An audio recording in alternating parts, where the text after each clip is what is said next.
This week's sermon is from the series Trusting God in Life's Muck, a sermon series on the life of Joseph. We're going to start today with a question. How do we feel when the underdog wins? And we know the familiar story of David and Goliath, and we know with God's help, David was able to overcome, but he was ridiculed. He was seen as, how can you, of all people, take down this big guy who's talking so boisterously as if he is the person who's going to overcome us all. And we're familiar with other stories. If anybody remembers back in the 80s when the movie Hoosiers came out, and we see that final scene, Jimmy making that final throw and winning the championship. And the thrill, the all that went into it before. One of my favorite stories is I'm a quiet Huskies fan, having grown up near Seattle. And in 1978 New Year's Rose Bowl, the Huskies were pitted against number 4 rated Michigan Wolverines. And I remember listening to that game. My wife and I we were living in Mississippi at the time, and returning from Michigan, where my wife is from, having spent Christmas with my in-laws. And so while listening to the game on New Year's Day, traveling back home to Mississippi, it was a thrill to hear my home team beat Michigan, even though my wife's from Michigan and she's not a big Wolverines fan, but nonetheless, it was a thrill because at the beginning of that football season, the Huskies were not expected to go anywhere. And yet as the season progressed, we know, and it climaxed in that great Rose Bowl game, in my opinion, maybe not because Bo Schlembecker was sure he was going to win the game. And yet the underdog prevailed. Now we come to a story where the forgotten prisoner, and it's, underdog of underdogs, here he is in prison, even though he's probably in an elite prison, yet we see in this story, he becomes ruler of Egypt. A phenomenal change within hours. And so we come to this story. We're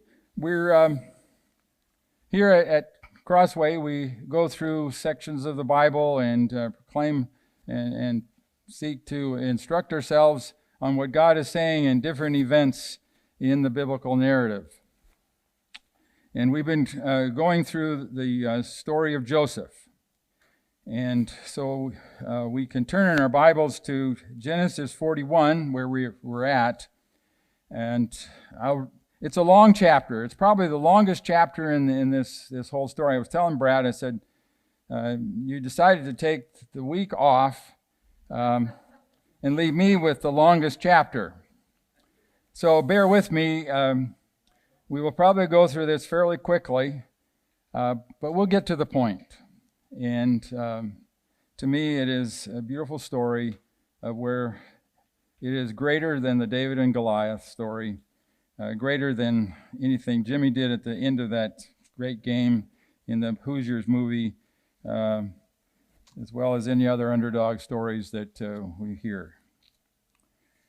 I'm going to read the first 16 verses, and then I'll read other sections as we go along. When 2 full years had passed, Pharaoh had a dream. He was standing by the Nile when out of the river there came up 7 cows, sleek and fat, and they grazed among the reeds. After them, 7 other cows, ugly and gaunt, came up out of the Nile and stood beside those on the riverbank. And the cows that were ugly and gaunt ate up the 7 sleek fat cows. Then Pharaoh woke up. He fell asleep again and had a second dream. 7 heads of grain, healthy and good, were growing on a single stalk. After them, 7 other heads of grain sprouted, thin and scorched by the east wind. The thin heads of grain swallowed up the 7 healthy full heads. Then Pharaoh woke up. It had been a dream. In the morning his mind was troubled. So he sent for all the magicians and wise men of Egypt. Pharaoh told them his dreams, but no one could interpret them for him. Then the chief cupbearer said to Pharaoh, "Today I am reminded of my shortcomings. Pharaoh was once angry with his servants, and he imprisoned me and the chief baker in the house of the captain of the guard. Each of us had a dream the same night, and each dream had a meaning of its own. Now a young Hebrew was there with us, a servant of the captain of the guard. We told him our dreams, and he interpreted them for us, giving each man the interpretation of his dream. And things turned out exactly as he had interpreted them to us. I was restored to my position, and the other man was impaled."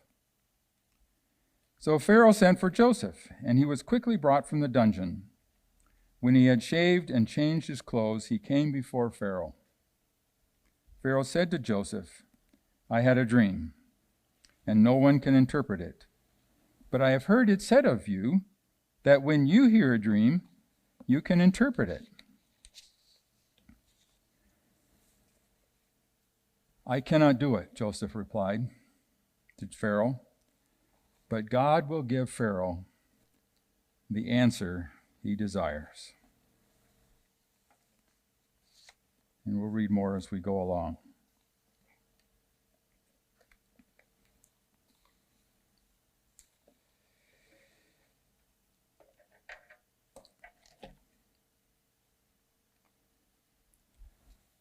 Pharaoh is faced with an unsolvable dilemma. Pharaoh, the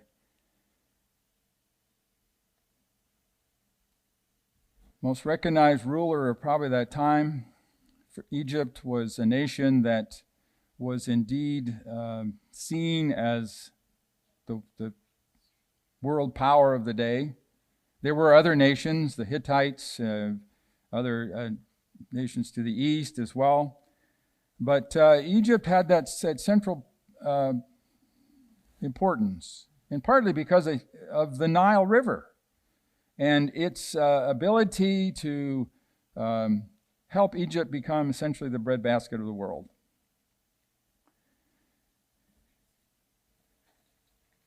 And here Pharaoh, as he's having these 2 dreams, finds himself in a deep dilemma. Now let's understand the setting at this point. The setting is Joseph's journey. Joseph, who was captured by his brothers, he was sent by his father to check on his brothers, and his brothers said, "No, we're done with him. We need to get rid of him." They were tired of his being favored and all that, and so he's captured and sold into slavery by his brothers.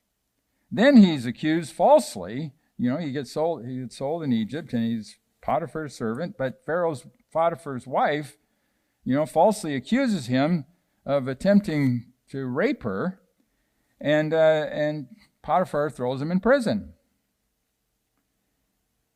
And then the story goes, as we heard last week, is that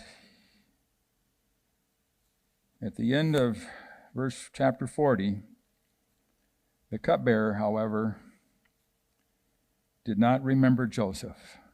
He forgot him. And he's left in prison, as we see in the opening words of this chapter, for another 2 years. But what we need to remember through all this is that God does not forget Joseph.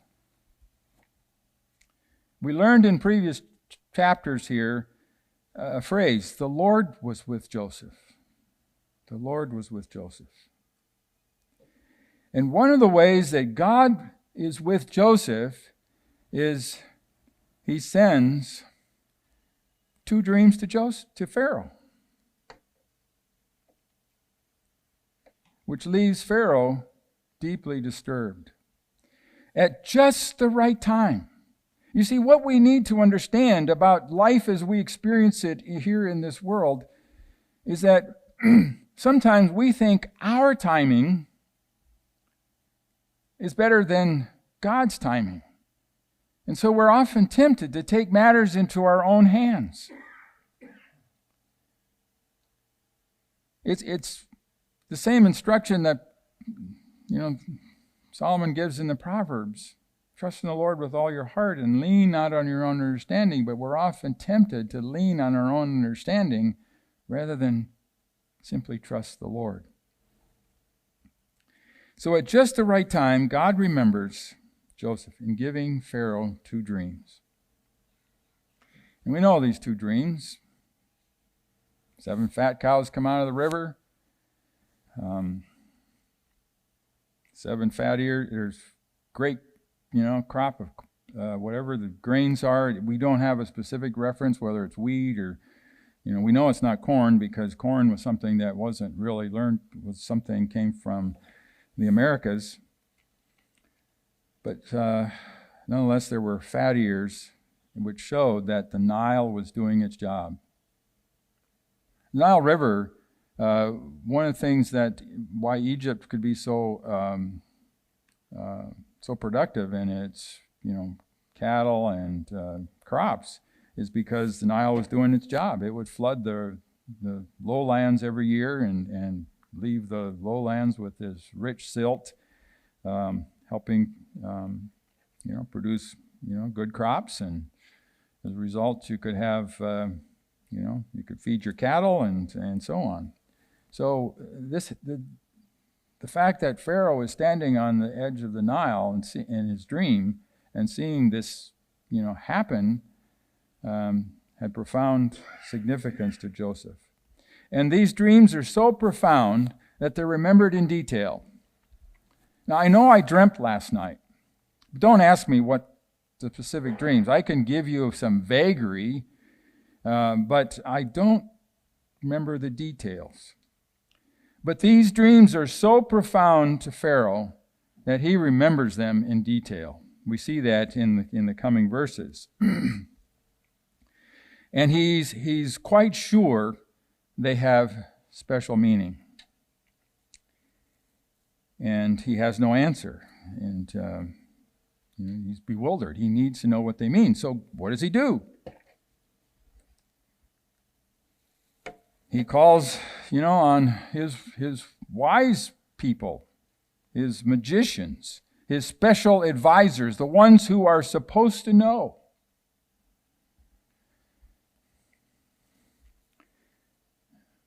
Those that are skilled in secrets and wizardry and magic, but also, they were seen as the brightest and best. These were, you might say, the intellectuals of the day. And so in Pharaoh's estimation, these are the ones he needs to call, and they obviously should know.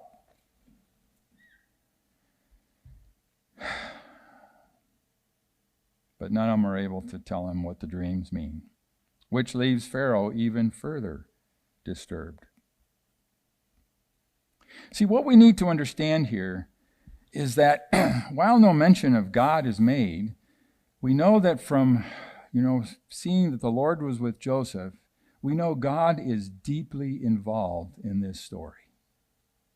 This is no, separate story of, the focus has been on Joseph previously, and now we're brought to focus on Pharaoh himself. But what we need to understand here is that the power center of the world, the power leader, is rendered helpless. He's rendered helpless. He's finding himself in a place he doesn't have answers for, which leaves him bewildered, disturbed, perplexed.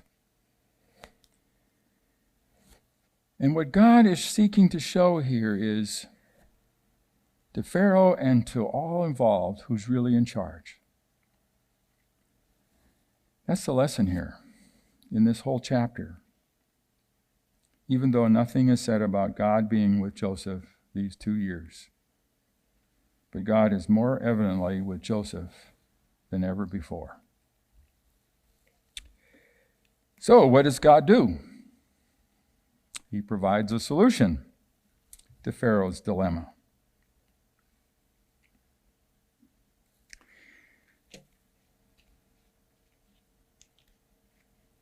The forgotten Joseph, he's in prison these 2 years, forgotten, and he's now remembered.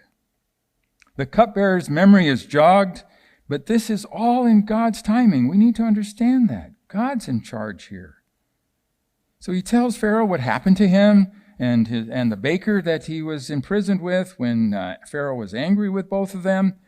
And the cupbearer suggests that maybe we need to call this Hebrew and have him come and interpret, because he interpreted our dreams with the same skill, because what this Hebrew had said came true. And so what is Pharaoh's response?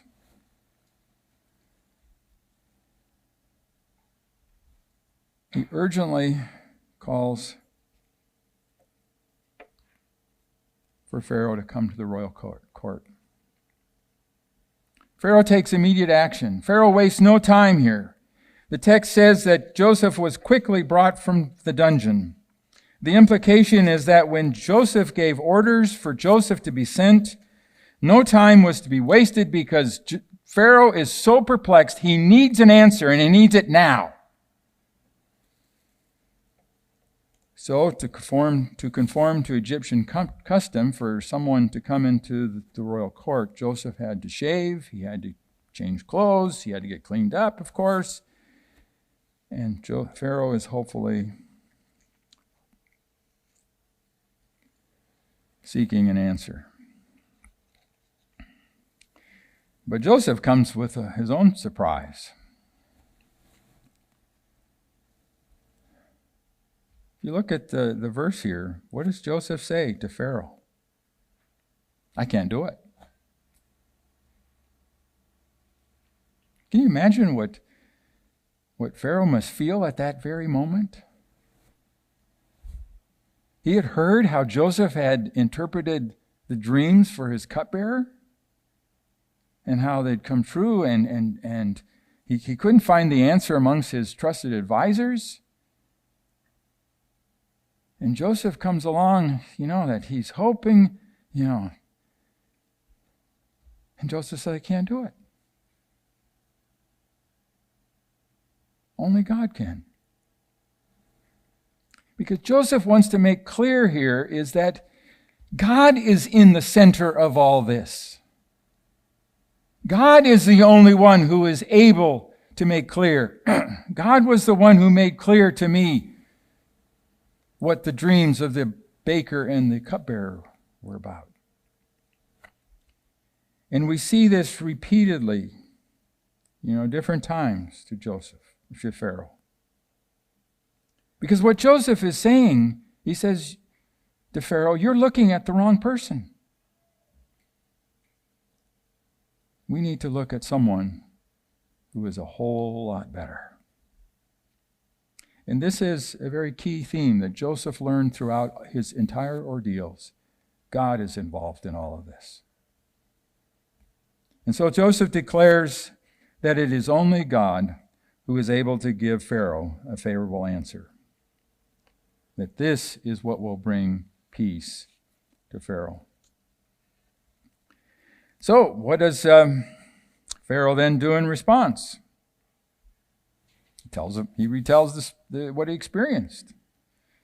In my dream, I was standing on the bank of the Nile, when out of the river came up 7 cows, fat and sleek, and they grazed among the reeds. After them, 7 other cows came up, scrawny and very ugly and lean. Because one of the things you'll notice in the retelling of this story is sometimes some other details, come to light from the first rendition. In the lean cows, he says, I had never seen such ugly cows in all the land of Egypt. They were bad looking. The lean, ugly cows ate up the 7 fat cows that came up first. But even after they ate them, no one could tell they had done so. They looked just as ugly as before. Then I woke up. In my dream, I saw 7 heads of grain, full and good, growing on a single stalk. After them, 7 other heads sprouted, withered and thin and scorched by the east wind. The thin heads of grain swallowed up the 7 good heads. I told this to the magicians, but none of them could explain it to me.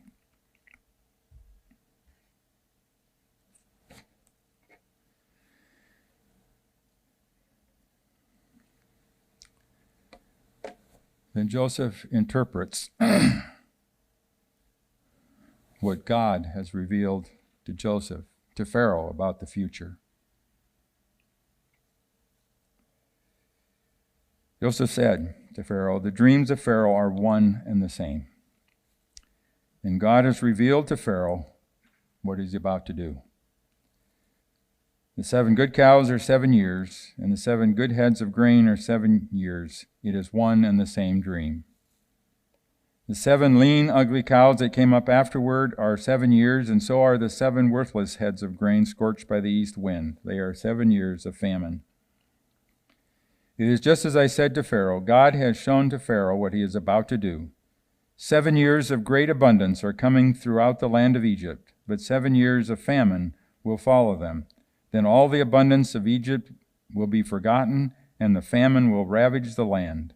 The abundance in the land will not be remembered, because the famine that follows it will be so severe." The reason the dreams are given to Pharaoh in 2 forms is that the matter has been firmly decided by God, and God will do it soon.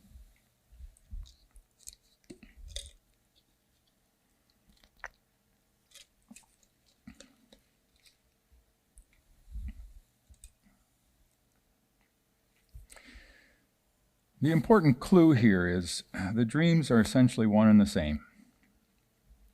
They have a single meaning. They all point to one central point. Because when we get caught up in the details of what, the specifics are about, we can lose what is being emphasized. Because the central emphasis is the certainty of God in all this. Note what Joseph says to Pharaoh in verse 25. God has revealed to Pharaoh what he is about to do. And then repeats that again in verse 28. God has shown Pharaoh what he is about to do. And then finally in verse 32, the matter has been firmly decided by God, and God will do it soon. Egypt was an agricultural economy. And that's why these dreams had such impact upon Pharaoh, because Pharaoh knew that if something happened in the economy of Egypt, the future was going to be awful for him. It would be devastating. That's why he was so troubled. And when Joseph here is talking, he's talking about how there's going to be great abundance, but there's also going to be huge collapse. A famine so severe, never heard of before. One of the things you have to understand it says about the east wind is if you know your geography from the Middle East, you know that east of Egypt is the Arabian Desert. And we know that when winds come off of dry areas, hot winds, they have a devastating effect. We saw that even this summer, how the impact they had even on things here in western part of the state, and the fires that ensued. So Joseph makes his case. Joseph makes his case and soundly sounds the alarm.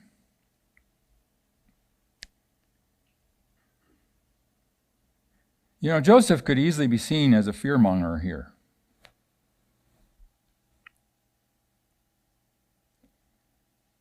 Fear is a powerful tool that can be used to motivate people with devastating consequences. But Joseph is seeking to come with hope versus fear. Even when he stresses in verse 32 that this is set by God. This is decided by God. God is at work here. And that's why we need to understand here in this passage that the sovereign God is at work here to save the world from famine. The sovereignty of God is the underlying theme in this chapter. And what God wants to say to Pharaoh is that even the economy of Egypt, even in fact Egypt's whole future, was subject to God. And it is God to whom they must listen. And that's something we always need to understand, even in the present day, is God controls the destinies of empires in accord with his plan for his people. Because that's another dynamic that's involved here is God is seeking to care for his people, to preserve his people. If there's a devastating famine that could starve a family to death, and we read in subsequent chapters that Jacob needed to send his sons down to get food so they could live. And we know that one of Jacob's sons was Judah, from whom Jesus came. So in this story, Pharaoh is to see that it is God who is controlling Egypt's life source, not the Nile River, not Egyptian gods, not Egyptian magicians. We know they tried, if we remember the time of the 10 plagues when Moses was coming before Pharaoh, and it was some of the initial plagues, or even when Moses dropped his staff and it turned into a snake and so forth, the Egyptian magicians could somehow replicate some of those dynamics. So Pharaoh didn't always believe Moses at first. But one thing this Pharaoh is needing to understand is that it is God who is in control here. And so if we were to look at as a theme of this chapter, we can narrow it down to this, is that the sovereign God exalts the prisoner Joseph to be ruler of Egypt in order to save the world from famine. Also meaning to save his own family back in Palestine. So what is called for here? The dream revelations call for bold, decisive action.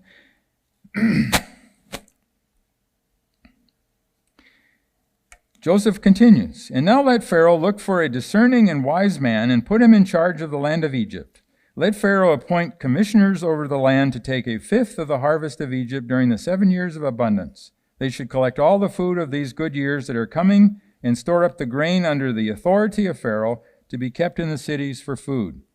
This food should be held in reserve for the country to be used during the 7 years of famine that will come upon Egypt, so that the country may not be ruined by the famine." The plan seemed good to Pharaoh and to all his officials. So Pharaoh asked them, "Can we find anyone like this man, one in whom is the Spirit of God?" Then Pharaoh said to Joseph, "Since God has made all this known to you, there is no one so discerning and wise as you. You shall be in charge of my palace, and all my people are to submit to your orders. Only with respect to the throne will I be greater than you." So Pharaoh said to Joseph, "I hereby put you in charge of the whole land of Egypt." Then Pharaoh took his signet ring from his finger and put it on Joseph's finger. He dressed him in robes of fine linen and put a gold chain around his neck. He had him ride in a chariot as his second in command, and people shouted before him, "Make way." Thus he put him in charge of the whole land of Egypt. Then Pharaoh said to Joseph, "I am Pharaoh, but without your word no one will lift hand or foot in all of Egypt." Pharaoh gave Joseph the name Zaphanath-Paneah, and gave him Asenath, daughter of Potiphar, priest of On, to be his wife. And Joseph went throughout the land of Egypt.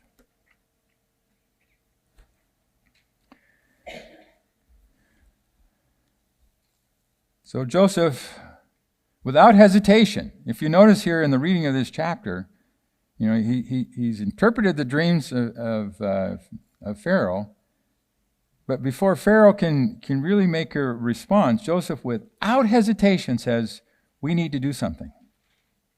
God's at work here," and proposes a plan for the impending future. Not only does Joseph say what God will do, but also what Pharaoh needs to do to ease the nation through this coming crisis. Because it's still 7 years away when the famine's going to take place. But nonetheless, Pharaoh had become so impressed with the significance of the dreams, even from the get-go, that he's listening. He's not interrupting, saying, "Joseph, I've heard enough. I got the dreams interpreted. That's fine. You say God is involved here, but no." Pharaoh listens. That's how troubled Pharaoh had become.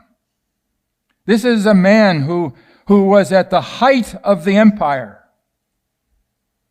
and was brought low in his soul to realize that something greater was going on than just ruling an empire. And so Pharaoh advises, Pharaoh to appoint a qualified person who could be given broad authority over the whole of Egypt. And what Joseph is proposing is a 20% tax. Now think about that. If someone were to come to the leaders of our country and propose a 20% tax on all your income, all your resources, in our present anti-tax sentiments, we would yell tyranny to the top.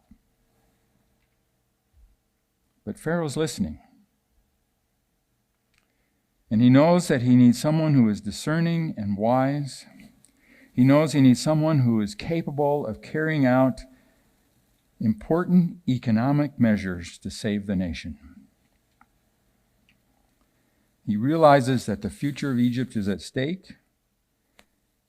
And if this counsel is ignored, Egypt will perish. Pharaoh realizes that.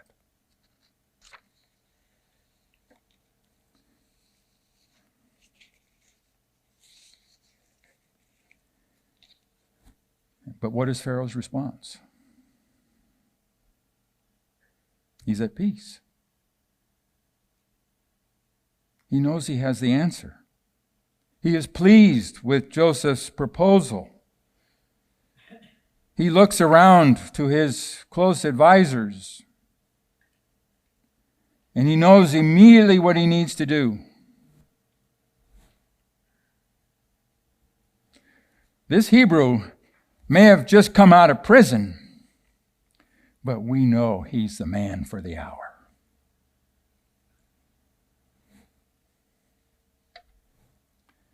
If you look closely at what Joseph is doing here in this experience, Joseph never suggested that he should be the one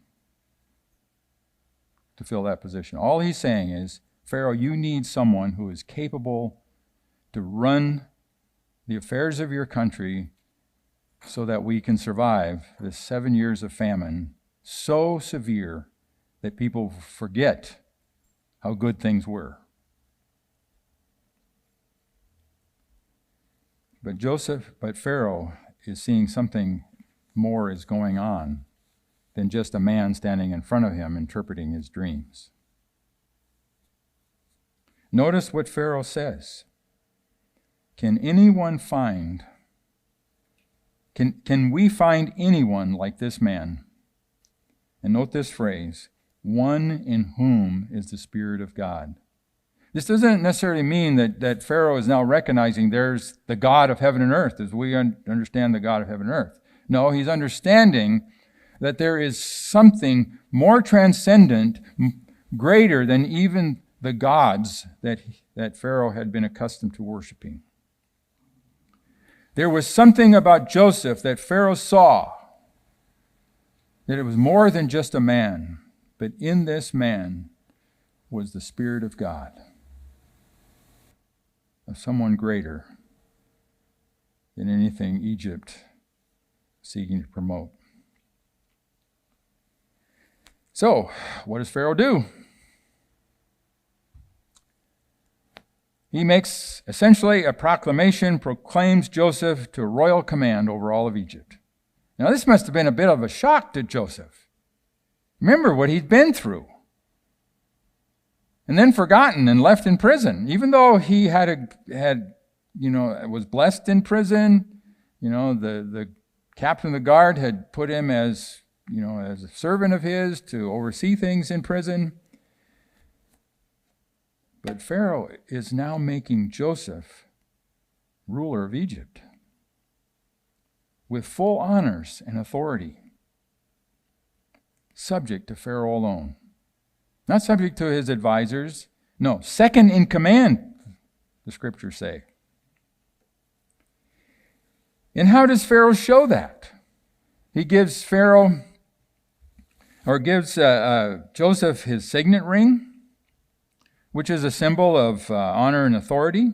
He dresses Joseph in the finest linen clothes, which signifies that Joseph is now part of the royal court.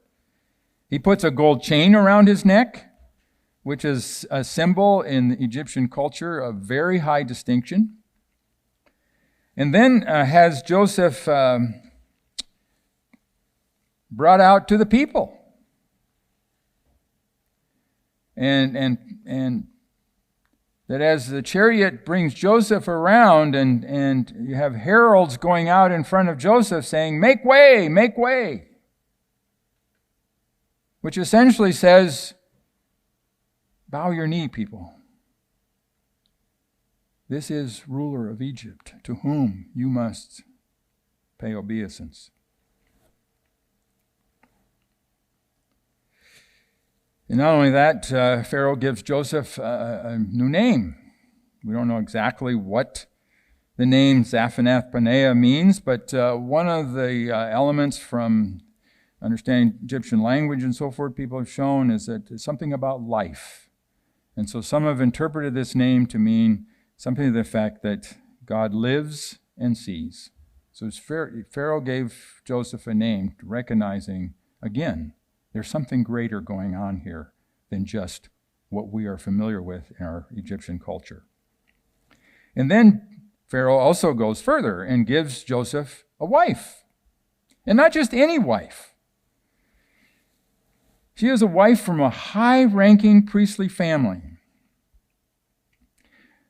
And what we understand about Egyptian culture is that the pharaohs of Egypt chose wives out of this family. So, in other words, Joseph was given a wife of royal standing,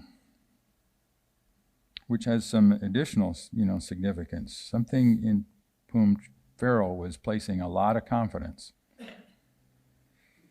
The head of the most powerful nation of that day,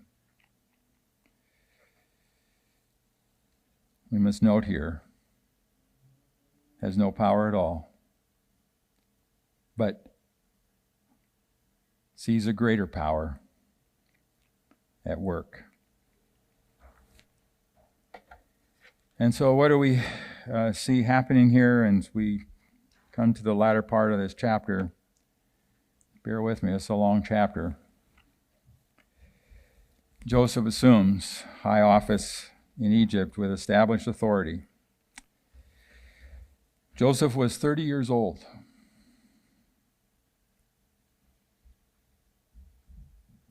Not very old, at least from my estimation. Except when I was growing up in the 60s, we thought anybody over 30 was bad news. I mean, that was, the cry of the hippies of the 60s. But Joseph was 30 years old when he entered the service of Pharaoh, king of Egypt, and Joseph went out from Pharaoh's presence and traveled throughout Egypt. During the 7 years of abundance, the land produced plentifully. Joseph collected all the food produced in those 7 years of abundance in Egypt and stored it in the cities. In each city he put the food grown in the fields surrounding it. Joseph stored up huge quantities of grain like the sand of the seas. It was so much that he stopped keeping records because it was beyond measure. Before the years of famine came, 2 sons were born to Joseph by Asenath, daughter of Potiphar, priest of On. Joseph named his firstborn Manasseh and said, "It is because God has made me forget all my trouble and all my father's household." The second son he named Ephraim and said, "It is because God has made me fruitful in the land of my suffering." The 7 years of abundance in Egypt came to an end, and the 7 years of famine began. Just as Joseph had said, there was famine in all the other lands, but in the whole land of Egypt there was food. When all Egypt began to feel the famine, the people cried to Pharaoh for food. Then Pharaoh told all the Egyptians, Go to Joseph and do what he tells you." When the famine had spread over the whole country, Joseph opened all the storehouses and sold grain to the Egyptians, for the famine was severe throughout Egypt, and all the world came to Egypt to buy grain from Joseph, because the famine was severe everywhere. In verses 46 and so forth, we see that Joseph sets out to procure resources for a difficult future. One of the reasons probably, the 20% grain tax was not as burdensome is because it was 7 years of abundance. So people were experiencing greater crops than they had ever experienced before. But they had to be gathered. They had to be stored. This is what Joseph was appointed to do, along with commissioners, other assistants to help him in carrying that out, representatives who were in different parts of Egypt to help get that all happen. And the crop surplus, notice this, it was like sands of the sea. They were brought to collection points. At first it says records were kept, how much grain was collected. But after a while, the grain piles got bigger and bigger that it was difficult to even keep records. And this was all reflective of the success of God's plan through Joseph and his effectiveness as a ruler. And then we see God going further in blessing Joseph with 2 sons to assure him further of God's favor. And I will just quickly go through their names. But Manasseh, which has a root in Hebrew to nasa, which means to forget. And Joseph is recognizing something here. I'm naming my son Manasseh because he's reminding me that God is making me forget all my troubles that I've experienced before. That all the grief that he endured at the hands of his brothers could now be forgotten. And Joseph could lay aside his unhappy childhood, recognizing that God is at work here, seeing that God's hand is in it all, including the grace to put his past suffering behind. And then names Ephraim is sort of a compliment. God has been so good to me. He has made me fruitful in the land of my suffering. So Joseph declares that God has blessed him richly in the very land where he had been made a slave and a prisoner. In other words, what Joseph is saying, not only has God made me forget my troubles, but in Ephraim he says, God hasn't forgotten me at all. And God will not forget us, especially in making us fruitful and those around us in the land of our suffering. So Joseph is clearly in charge of all Egypt. We see that in Joseph's response to, or Pharaoh's response to the people as they come to him. We need help. We're running out of food. And Pharaoh says, no, you go to Joseph. Go to Joseph. He'll take care of you. He's the one in charge. Joseph is truly, clearly in charge. No one may question him. We read that in different places, according to what Pharaoh had said earlier to his officials in verse 38.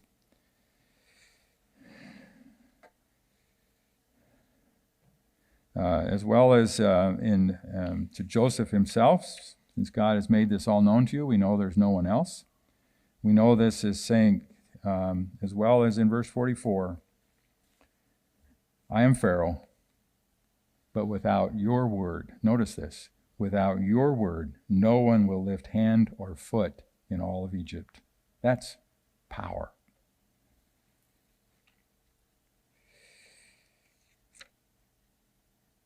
So Joseph is validated even when other countries show up for relief. So rising from humbling circumstances, Joseph was exalted to rule Egypt through these perilous times, which basically says God's truly in charge. So what can we learn here? The same God is present today in all world affairs, even when it seems that the powers that be are more in charge than anything. Because one thing we have to understand here is that Joseph is foreshadowing Jesus. He's reminding us of Jesus, who being humbled. And we read, in Philippians chapter 2, where Paul is encouraging Philippians to have this mind in you, namely that of Jesus Christ, who did not count, who being in very nature God did not consider equality with God something to be grasped, something to hang on to for the advantage of status, but made himself nothing, taking on the very nature of a servant, being made in human likeness, becoming human and staying human. He humbled himself and became obedient to death, even death on the cross.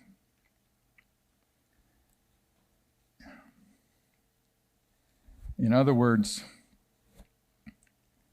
God is making clear, even through Joseph, what God wants to do with all of us. That's one of the lessons we're learning here, is that God is the sovereign one. God is the one in charge. And that Jesus, who willingly, Joseph was forced into slavery, forced into this state of humility, but Jesus willingly chose to do this out of love for us all. Jesus did this not to change God's mind about us, but to change our minds about God and his tremendous love for us. That's the point of Jesus, to whom, Joseph was simply foreshadowing in bringing salvation to Jacob's family, to save them from starvation. And then not only that, Jesus has made himself nothing to suffer and die, but then God exalts Jesus to the highest honor to rule over all. Therefore, it says in Philippians 2, therefore God exalted him to the highest place at the right hand of God, as we confessed earlier in the Apostles' Creed, and gave him the name that is above every name, that at the name of Jesus every knee should bow.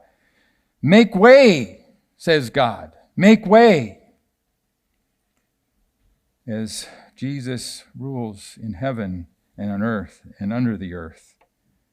And notice this, when Paul makes this phrase in that passage, it is over everything.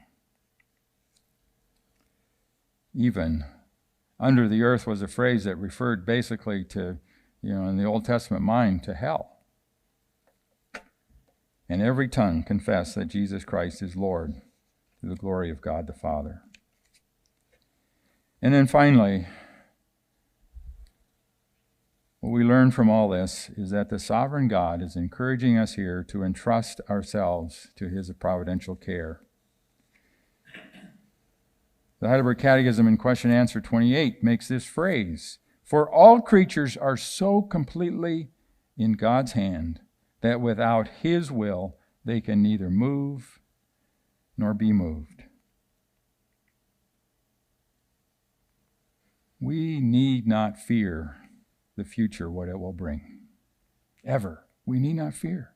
Sure, we will feel anxious in our being. We will find ourselves troubled. But we need not fear because God is in charge. Yes, we live in perilous, uncertain times. There's COVID going on, and we're not sure when it will end. Civil unrest has taken place. Political division. But we always need to remember that God is the one in charge of the future of our nation, the future of our world, the future of our lives, and how it will turn out. It's not who is or will be in the White House. It is not who is or will be in Congress or on the Supreme Court bench or in Olympia or any state capitol. It is God who's in charge. God is the ruler of all, who exalted Jesus, to whom every knee will bow and every tongue confess that he is Lord.